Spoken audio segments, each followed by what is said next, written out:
Friday forecast, it's time to preview the Big Ten opener for Nebraska. Maybe a change of scenery will help this club. Nebraska going in 0-2, Michigan at 2-1. The game's in Ann Arbor. What do you think, looking into this matchup, what jumps out at you? Well, it's just a different kind of game for Nebraska this week. You're going to see a team on offense in Michigan that plays under center a lot. They play pro style. They like tight ends. They play with fullbacks.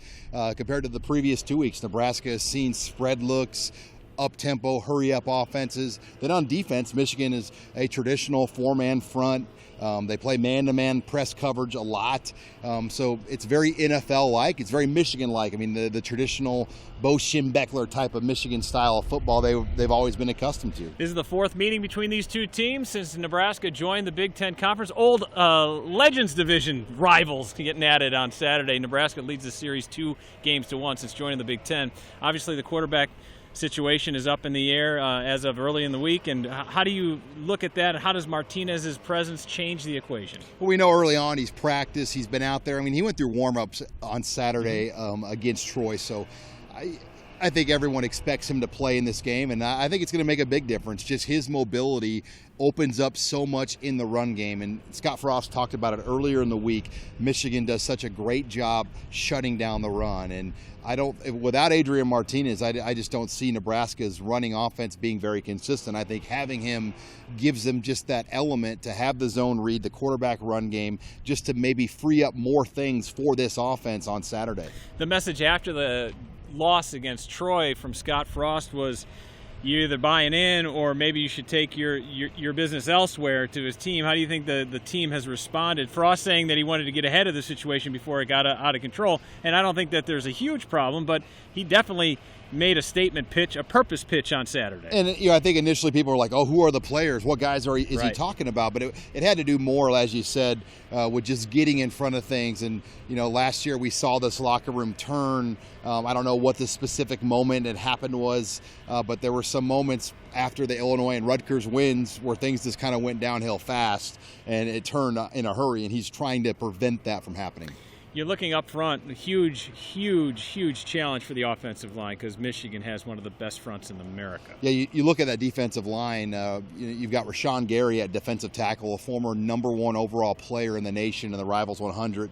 He's projected as a top 10 to top 5 NFL draft pick. You've got Chase Winovich, a defensive end. Those two guys, and then you got Devin Bush, the outside linebacker.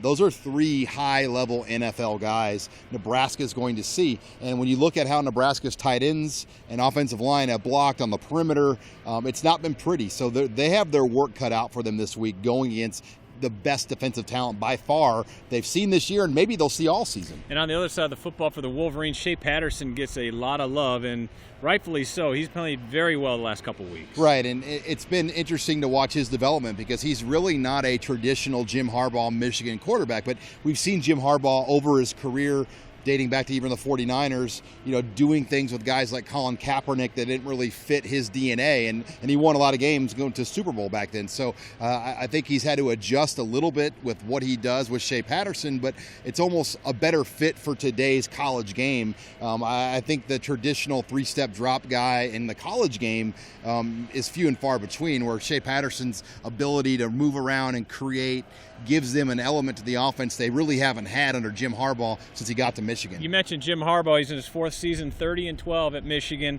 And after that opening the season with a loss against Notre Dame, they'd beaten Western Michigan and SMU. And with games against Northwestern and Maryland, this is a chance for Michigan to get kind of on a roll. And I would think this is a must-win for them. Yeah, the pressure was on Harbaugh after that loss to Notre Dame. He still have his, obviously he's got Penn State, Michigan State, and then Ohio State, the three rivals in the East that he's got to get through later in the year. Wisconsin. And Wisconsin, yeah, you're a good point there. And so the schedule is going to be tough. I mean, a lot of people thought Michigan had the toughest schedule in the nation going into the year, even harder than Nebraska's, as they'll see all the good teams in the West and Notre Dame.